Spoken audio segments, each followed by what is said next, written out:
Welcome to Swiggy earning challenge day 3. ఈరోజు చాలా సక్సెస్ఫుల్గా వెళ్ళింది అనమాట. మీరు చూసారంటే ఈరోజు అన్ని చిన్న ఆర్డర్లే, లాంగ్ ఆర్డర్స్ పడలేదు. మనం చాలా ఎక్కువ ఆర్డర్స్ అనేది డెలివర్ చేసామన్నమాట. ఈరోజు ఎర్నింగ్స్ అండ్ ఇన్సెంటివ్స్ కానీ బాగానే వచ్చాయి. ఈరోజు అరౌండ్ 225 రూపీస్ ఆఫ్ ఇన్సెంటివ్ మనం గెయిన్ చేసాము ఈరోజు.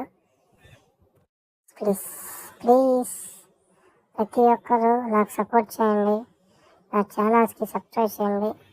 బెస్ట్ అండ్ గుడ్ కంటెంట్ ఇస్తాను. Thank you for watching. మన డే 3 ఆఫ్ ఎర్నింగ్స్కి వచ్చామంటే 1231 రూపీస్ మనం ఎర్న్ చేసామన్నమాట. Today's wallet balance 1972. Thank you.